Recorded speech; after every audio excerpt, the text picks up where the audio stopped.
오늘은 현충일입니다.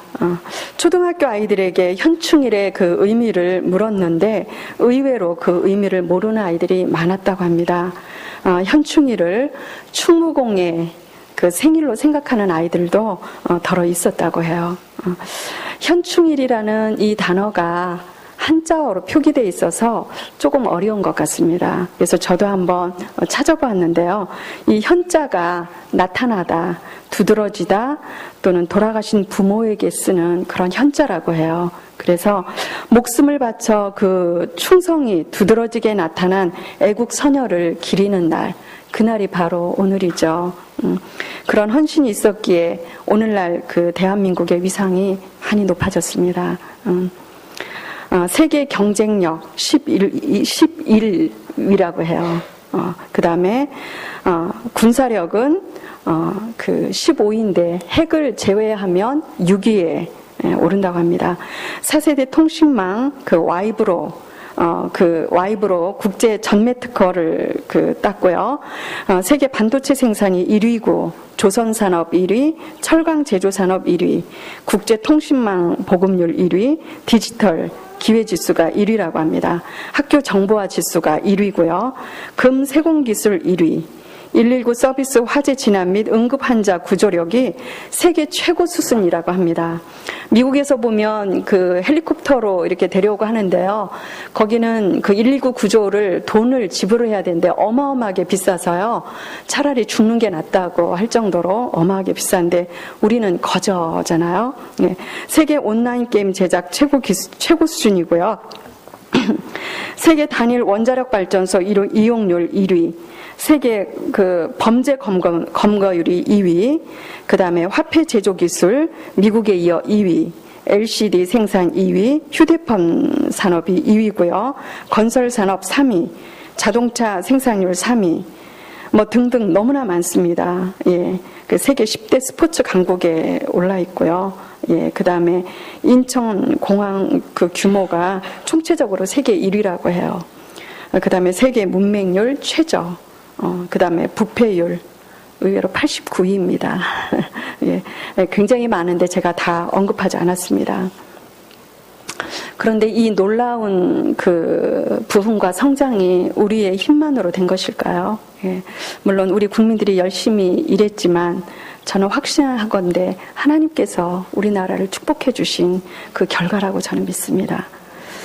이렇게 볼 때 이 땅에 와서 순교의 피를 흘리며 복음을 전해 주었던 하나님을 우리에게 소개해 주었던 그 분들을 우리에게 보내주셨던 하나님께 감사드리면서 저는 그래서 이날이 저에게는 영적인 그 현충일로 저에게 그 의미가 다가왔습니다. 그래서 저는 오늘 나라에 대해서 좀 함께 좀 생각해 보려고 해요. 그 나라는 바로 하나님의 나라입니다. 본문 말씀 31절에 그러므로라는 단어로 시작합니다. 예.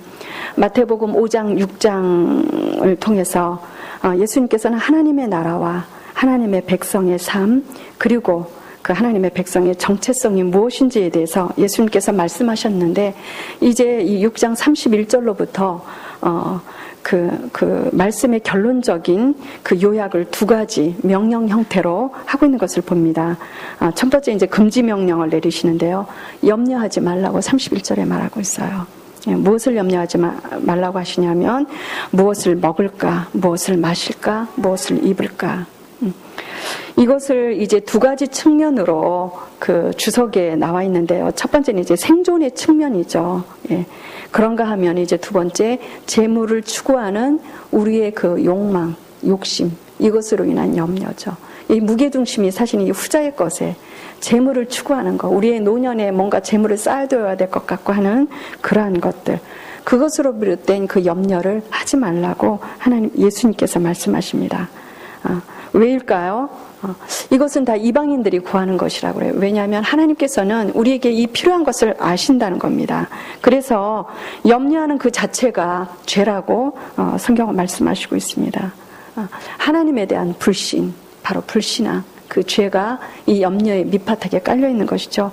그런가 하면 이제 두 번째 그 결론의 요약으로서 실행하라는 그 명령이 있는데요. 33절에 보니까 먼저 하나님의 나라와 의를 구하라. 예. 하나님의 나라와 의를 구한다는 것은 바로 하나님의 나라와 그의 의를 우리가 먼저 추구하라는 것이죠. 예. 근데 여기서 굉장히 중요한 포인트가 있습니다. 그것은 하나님의 나라와 의를 구하는데 이것을 반드시 먼저 우선순위로 해야만 한다는 것입니다. 삶의 그 우선순위를 바로 세우는 것, 그것은 바로 본질을 추구하다 보면 비본질적인 것은 그저 따라오는 것이죠. 예. 그래서 저는 오늘 이 하나님의 나라와 의를 추구한다는 것이 굉장히 중요한 그런 의미를 두고 있는데 그 의미가 무엇인지 우리가 좀 알아보려고 하는데요. 그래서 오늘 말씀의 첫 번째, 하나님의 나라와 그의 의를 추구하는 것, 그 의미를 바르게 아는 것으로부터 우리가 출발해야 되지 않을까 합니다. 그래서 지금까지 우리가 하나님의 나라와 의를 구한다라는 것을 저는 지금까지 전도와 선교 이렇게 요약해서 추구했었습니다. 그런데 저는 그것은 하나님의 나라와 의를 추구하는 하나의 실행 방식이지, 저는 오늘 그 실행 방식보다는 그것이 어떤 의미를 가지고 있는 것인가에 대해서 좀 살펴보려고 하는데요. 그래서 하나님의 나라, 무엇이 하나님의 나라입니까? 마태복음에서 예수님께서는 하나님의 나라라는 이 단어를 32번 사용하셨어요. 그만큼 예수님에게서는 아주 중요한 그러한 단어가 바로 이 하나님의 나라죠. 그런데 정작 예수님은 이 용어에 대해서 한 번도 자세하게 정의를 내려주지 않으셨습니다. 다만 그 나라의 속성에 대해서 비유로 말씀하셨거나 여러 단서들을 제공해 주셨어요. 그래서 우리가 알고 있는 하나님의 나라, 이것을 이제 구약에서는 이스라엘, 예. 그런데 이제 신약에서는 천국, 이건 이제 종말론적으로 이제 예수님이 재림하신 이후에 도래할 천국에 대해서, 아니면 이제 우리가 죽어서 가게 될 천국에 대해서도 그렇게 이해하고 있는데요. 그런가 하면 신약에 세상 속에서 하나님의 통치로 이루어지는 곳을 또 하나님의 나라라고 이렇게 표현되어 있어요. 그런데 이 나라는 지도에서 우리가 표시하거나 찾아볼 수 없는 그런 나라입니다. 저는 하나님의 나라에 대해서 제가 이해하고 있는 내용들을 이제 막상 좀 정리해 보려고 하니까 하나님의 나라에 대한 저희 이해의 폭이 얼마나 빈약한지 스스로 놀라지 않을 수 없었습니다. 그래서 이 책 저 책을 살펴보던 중에 마치 저희 아들이 읽고 있던 책이 제국과 천국이라는 그 책이었는데요.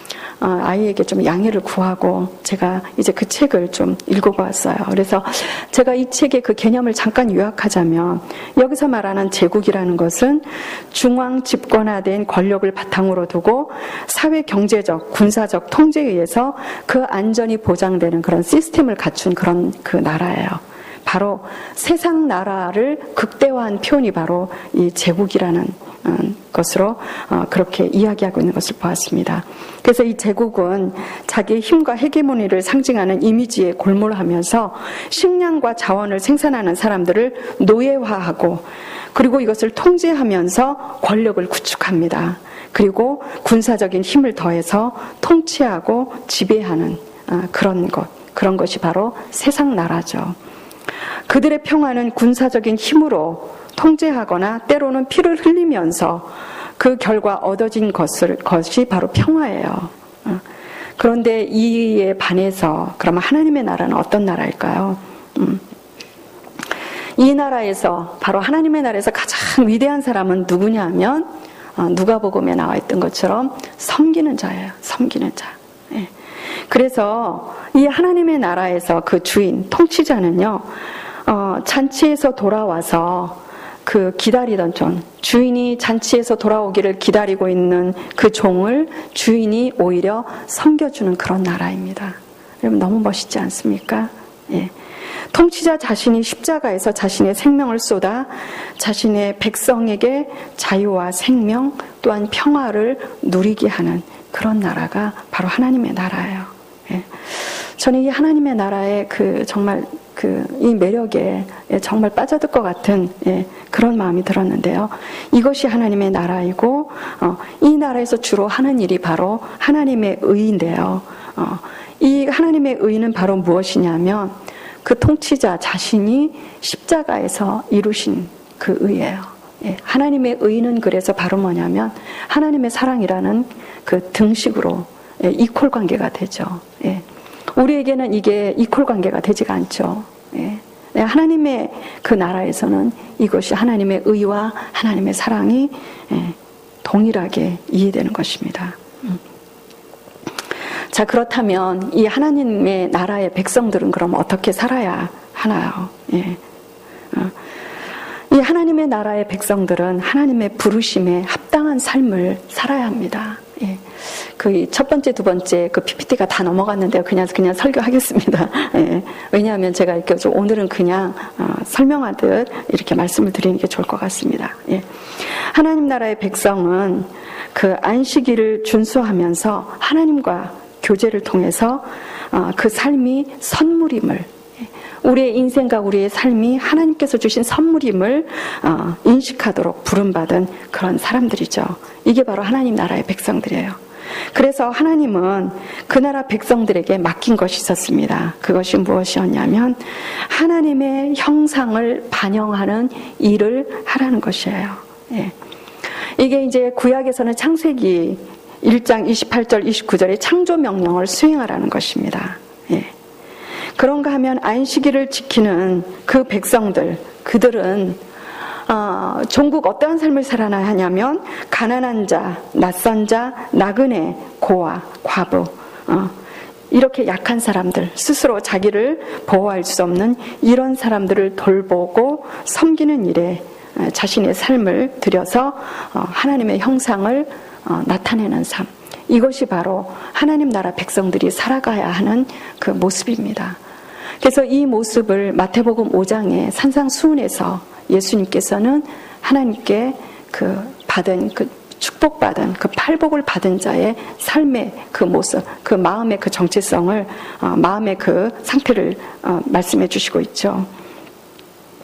그런데 이제 선지자 이사야나 에레미야는요, 그 바벨론 제국의 포로로 이스라엘 그 유다 백성이 이제 포로로 끌려가게 되는데, 그들에게 제국의 포로와 그 억압 상태에 있을지라도 하나님의 백성에게는 하나님의 사명이 있는데, 바로 어떤 사명이냐면 에레미야 29장 7절에 이렇게 말씀하고 있습니다. 너희는 내가 사로잡혀 가게 한 그 성읍의 평안을 구하고 그를 위해 여호와께 기도하라. 이는 그 성읍의 평안함으로 너희도 평안할 것임이라. 예.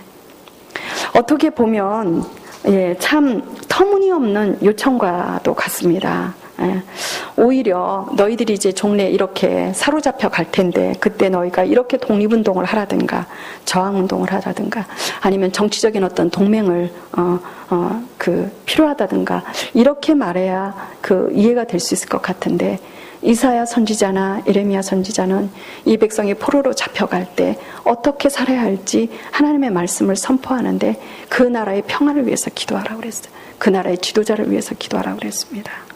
그러면서 구체적으로 또 그곳에서 집을 짓고 식물을 심고 그것을 가꾸고 그 나라의 풍요를 가져다 주고 유익을 끼치는 일을 하면서 너희 자신도 그 속에서 풍요한 삶을 살라고 그렇게 말씀하십니다. 왜 그렇습니까? 이스라엘 곧 하나님의 나라의 백성에게는 굉장히 중요한 사명이 있습니다. 그 부르심이 있습니다. 그것이 무엇이냐면 곧 하나님의 나라와 그 백성은 복의 근원이기 때문이에요. 즉 열방이 복을 받는 통로로 하나님께 부르심을 받았기 때문이라는 것입니다. 이 작고 연약한 포로로 된 이 백성, 이 이스라엘 공동체가 더 큰 공동체, 곧 바벨론 제국의 그 공동체에 대한 책임을 하나님 앞에 지고 있다는 것입니다. 이게 바로 창세기의 비전과 그 희망을 따라 살아가는 것이죠. 어떻게 보면 굉장히 무섭고도 막중한 사명이에요. 저는 제가 이 의미를 제대로 이해하고 있을까 생각해 봤을 때 아마 극히 일부를 좀 맛을 보고 있는 거 아닌가 하는 생각을 들었습니다. 바로 그 깨어짐과 절망의 장소, 그 장소에서 우리는 샬롬과 희망의 장소로 만들라는 그 부르심을 받고 살아가는 하나님의 백성들이라는 것이죠. 이 말은 이스라엘 그 포로들에게 용기를 내어 희망을 품고 살라고 하는 그 말씀 이상의 것입니다. 거기에는 그 이스라엘 백성이 우상 숭배함으로 심판의 의미로 포로로 잡혀갔지만 그 심판 중에도 하나님의 창조의 명령, 하나님의 부르심을 곧 복의 근원이라는 이 삶을 그곳에서 수행할 수 있도록, 비록 억압받는 그런 상태, 세상 제국, 그 바벨론이라는 제국에서 억압받는 그런 그 심장부에서 그 나라, 세상의 나라, 제국의 평안을 위해서 노력할 뿐만 아니라 하나님의 백성의 그 부르심을 따라 거룩한 소명으로 신실하게 살 때 그 세상, 바로 바벨론이라는 그 제국이 하나님의 말씀의 삶을 사는 하나님의 백성들로 인해 그곳이 새롭게 되고 하나님을 예배하는 곳이 된다는 그런 말씀입니다. 우리가 일하고 있는 직장, 나를 핍박하는 그 삶의 어떤 현장, 그곳에서 우리는 어떻게 살아가야 할지 좀 그려지지 않습니까? 저는 이것을 전략적인 방법을 강구해서 실행하는 것이 바로 선교라고 생각을 해요. 그렇지 않습니까? 따라서 하나님 나라의 그 백성들, 하나님의 나라, 그 나라는 어떤 나라입니까? 하나님의 나라에서 추구하는 그 의는 무엇입니까? 그들의 통치자가 보여준 삶을 추구하는 것. 바로 예수님께서 우리에게, 하나님이신 예수께서 이 땅에 오셔서 우리에게 보여주셨던 그 삶을 우리도 추구하고 그 의를 추구하는 삶, 가난한 자, 고아, 나그네, 이방인들, 그들을 섬기고 그들에게 평화와 그들에게 안식과 풍요를 누리도록 섬기는 삶, 그 삶을 그렇게 사는 나라가 하나님의 나라고 그 일을 하는 사람들이 바로 하나님의 나라의 백성인데 그 일이 바로 무엇이냐면 하나님의 의인 거예요. 하나님의 의를 우리는 옳다, 그르다, 누가 뭐 어떻다, 저떻다 판단하는 것이 그게 하나님의 의가 아니라는 것입니다. 그 나라, 하나님의 나라는 바로 열방의 표본이 되는 나라이고요. 그 나라 백성은 열방의 복이 되는 그런 백성인 것입니다. 그래서 하나님의 나라 백성인 나는 내가 있는 곳에서 그 지역이, 그 공동체가 하나님 앞에 축복을 받도록, 그래서 궁극적으로는 그곳이 하나님을 예배하도록, 다니엘 같은 사람을 통해서 느부갓네살 왕이 여호와 하나님을 알게 되었습니다. 하나님은 어떻게 보면 바벨론에 포로로 잡혀가게 한 것은 민족을 단체로 심판이라는 그것으로 선교사로 파송한 거 아닌가 하는 생각이 좀 착각이 들 정도로, 착각인지 그게 진리인지는 잘 모르겠지만 그런 생각까지 들었습니다.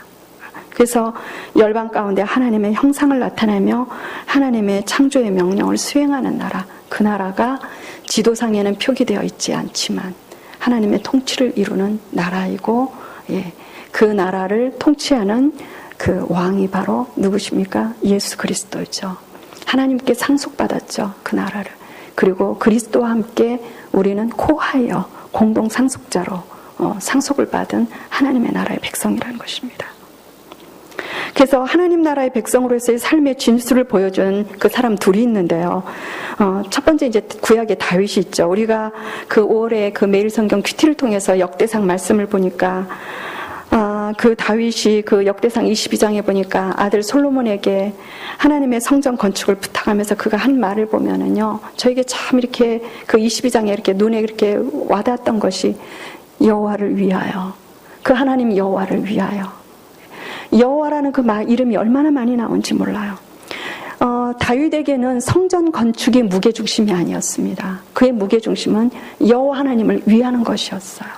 여호와 하나님을 위하는 것의 실행 방식이 바로 무엇이었냐면 성전 건축이었어요. 그래서 그는 하나님이 짓지 말라고 했을 때 성전 건축이 무게중심이 아니었기 때문에 짓지 않습니다.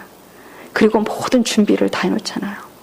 그 모든 준비를 다 이루었음에도 불구하고 하지 않아요.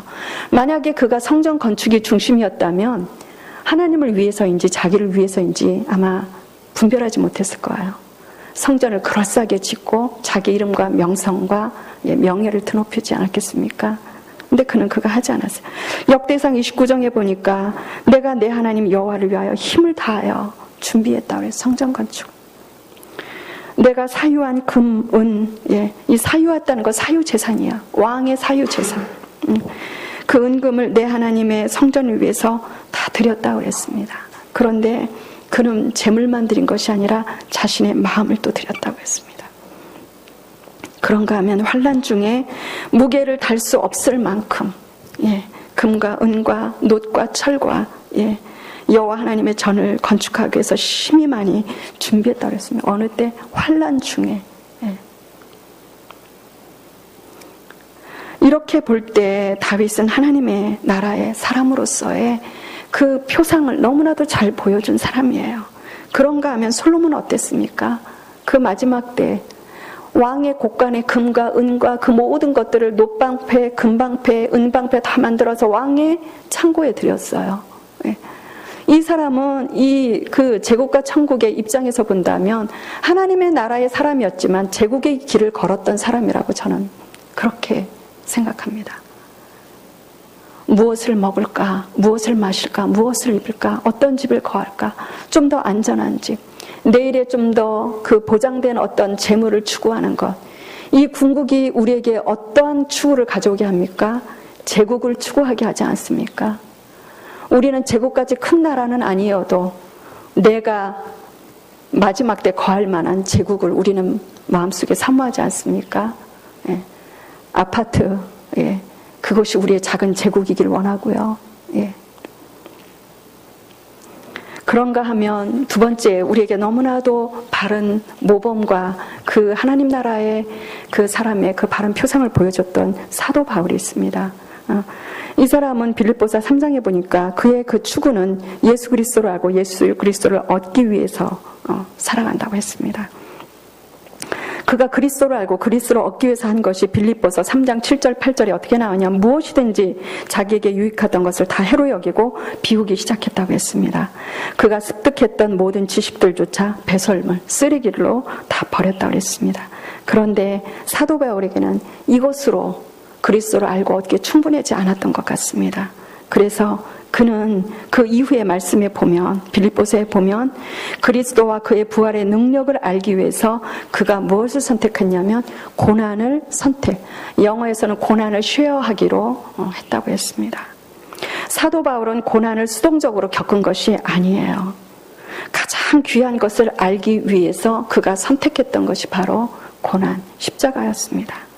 마치 예수님께서 십자가를 당하신 것이 아니고 그 길의 의미를 정확하게 아셨기 때문에 그 길을 가셨던 것처럼 사도 바울도 그 길을 간 것이죠. 우리에게는 고난이라는 것이 얼마나 무섭습니까? 며칠 전 저희 아들하고 대화를 나누면서 그런 이야기를 했어요. 이제 제가 조금 뒤에 시간이 벌써 이제 다 됐는데요. 그 영상을 보면서 영국 교회의 오늘의 그 현실인데요. 이 영상을 보면서 참 마음이 참담했습니다. 너가 나중에 목회를 할 때는 우리나라가 이런 나라가 되지 않기를 엄마는 소망을 가지고 기도한다. 그러면서 가만히 기도하다 보니까 제가 받았던 복음은 예수님의 피가 묻었고요. 영적인 그 선열들의 피가 묻은 복음이었는데 저는 제가 전하는 복음에는 저희 피가 묻혀 있지 않습니다. 그리고 피를 묻힐까 봐 오히려 저는 두려워해요. 그리고 우리 아이의 피를 묻히려고 할까 봐 두렵습니다. 그것이 저에게 너무나도 참 죄송했습니다. 그러면서 하나님 앞에 제가 힘들다고 때로 투덜거렸던 그 모습들을 회개하면서 제 노년의 삶을 다시 하나님 앞에 재헌신하면서 하나님, 저는 피를 묻힐 수 있는 용기는 없습니다. 그러나 하나님 앞에 수고와 땀과 눈물을 묻히겠습니다. 바울은 이 골로새서라는 이 비록 4장밖에 안 되는 이 서신을 그 오네시모라는 노예를 통해서, 도망간 노예는 옛날에 죽였잖아요. 근데 그를 구원해주고 구명하는 일에 앞장서고 그가 초대교회 너무나도 복음의 일꾼으로 쓰임받는 그를 통해서 옥중에서 골로새서를 쓰고 이 서신서를 보낸 것이 성서 역사학자들은 로마 제국을 뒤집어 엎었던 그 서신이 바로 골로새서라고 말합니다. 이 골로새서에는 예수 그리스도에 대한 너무나도 아름다운 골로새서 1장 15절에서부터 20절 여러분 한번 읽어보시기 바랍니다. 쉬운 성경을 읽어보시면 더 좋을 거예요. 그리스도의 영광과 그의 그 광채와 얼마나 장엄한지요. 저는 그 말 뜻 다 모릅니다. 저는 그분을 추구한다고 하면서도 세상의 눈에 가려있는 것들이 너무 많은 제 자신을 봅니다. 그것이 로마 제국을 뒤집어 엎었습니다. 그런가 하면 그가 쓴 로마서가 유럽의 여러 제국을 그 연합국 왕의 형태로 있었던 교황 그것을 그 시스템을 무너뜨린 것이 바로 로마서가 아닙니까? 왜 그렇습니까?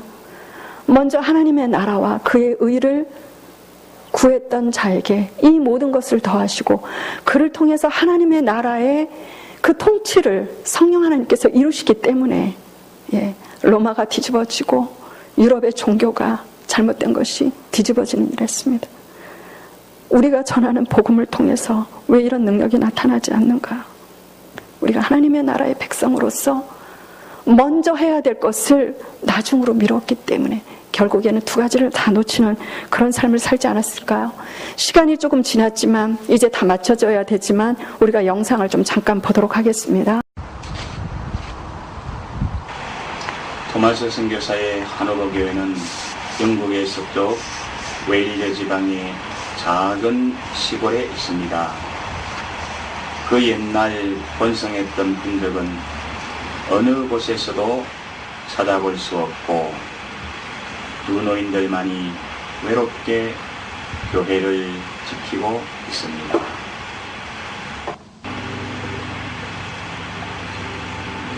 이역 말리 낯선 동방의 땅을 찾아와 외롭게 순교한 토마스 선교사.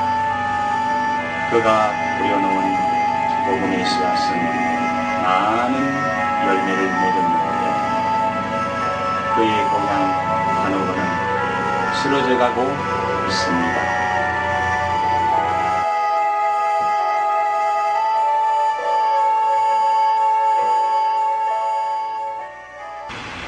토마스 선교사가 파송을 받았던 이 교회는 문을 닫은 지 이미 오래입니다.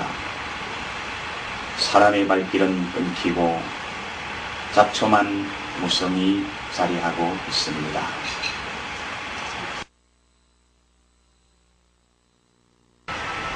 반세기 넘게 이 교회를 지켜온 낸시 여사.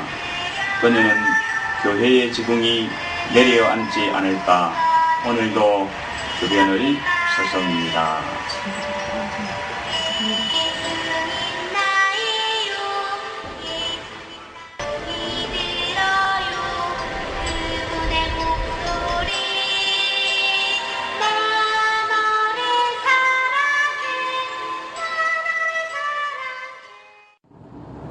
교회가 무너지고 있는 것은 비단 하노버 교회뿐이 아니고 영국 전역에서 벌어지고 있는 일입니다.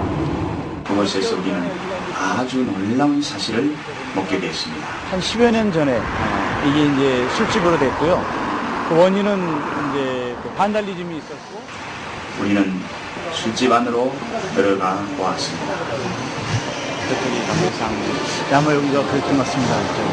이미 다 개조를 해가지고 한쪽 벽은 온통 술병으로 장식되어 있었지만 내부의 기본 구조는 500년 전 교회가 처음 만들어진 그대로였습니다. 영국의 젊은이들은 교회의 흥미를 느끼지 못합니다. 최근 보도에 의하면 교회에 출석하는 영국 사람들은 3% 이하에 불과하다고 합니다. 그리스도는 이렇게 술집의 한 벽면을 장식한 채 딱재가 되어 있었습니다.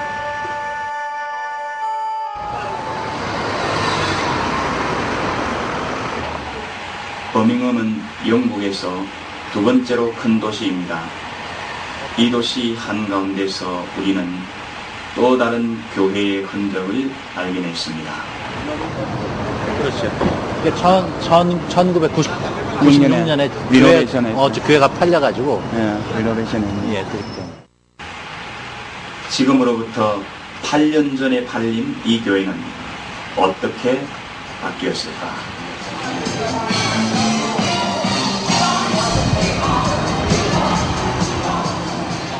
교회는 바로 디스코장으로 바뀌어 있었습니다.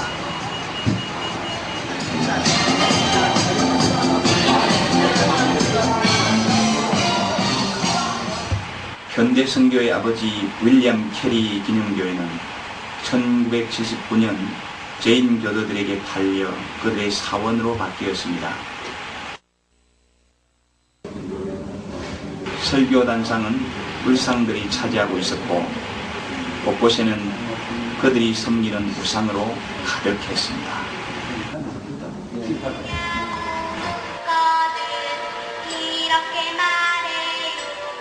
우리는 영국인 선교사 한 분을 찾아가 보기로 하였습니다.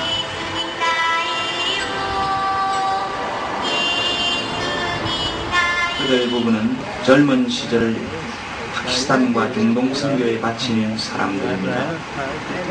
그런 그들에게 영국 교회에 대한 이야기를 들어보았습니다. Many churches are composed largely of older people. In our church here in King's Heath, in this part of the Birmingham, we don't have any families in the church, members of the church, who have children below age of 10. There are none. 교회의 재단이 비교들이 섬기는 우상의 자리로 바뀌었습니다.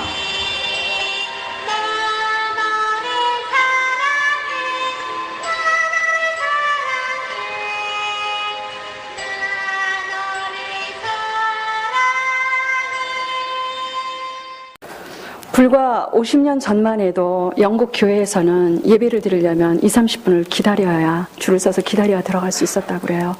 장로님이, 수석장로님이 밖에서 이렇게 인원을 이렇게 하면서 더 이상 들어갈 수 없습니다 하면 다른 교회로 가야 됐을 정도였다고 합니다.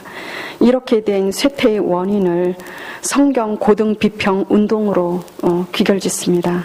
이것은 바로 뭐냐, 성경을 연구하되 순종하지 않는 거예요. 예. 자유주의 신학이죠. 예.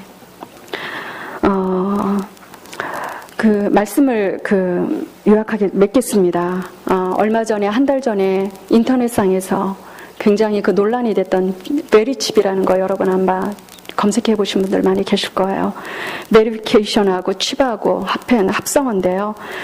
개인의 생체 정보와 유전자를 담아 개인 식별이 가능하도록 쌀 크기로 만들어서 이 몸 안에 주입하는 건데, 이것을 이제 오바마 대통령이 합법화하려고 했는데 교계에서 이것을 그 666, 계시록에 나오는 666이다 해서 이게 이제 미국 전역에 뜨거운 논란이 됐었습니다. 한인 교회들도 이것들 때문에 그 논쟁이 있었고요. 그런가 하면 유엔에서 이제 신세계 질서를 준비하고 그거를 이제 그 기획을 하고 있다고 그래요.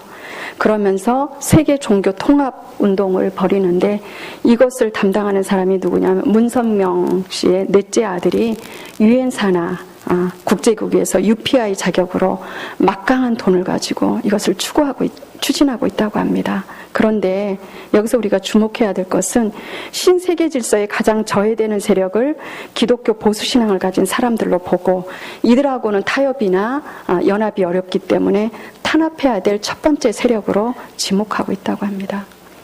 우리가 알지 못하는 사이에, 우리가 안전하는 이런 때에 너무나도 무서운 음모들이 진행되고 있는 것을 봅니다.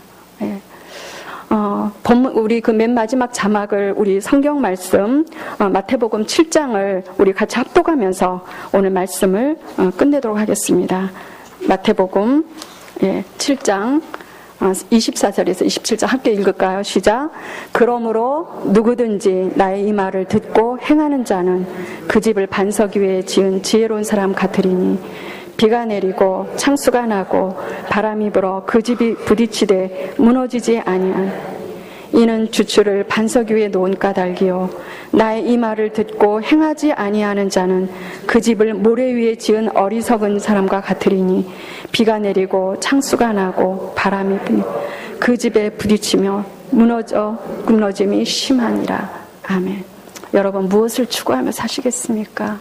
먼저 무엇을 추구하시겠어요? 기도하시겠습니다.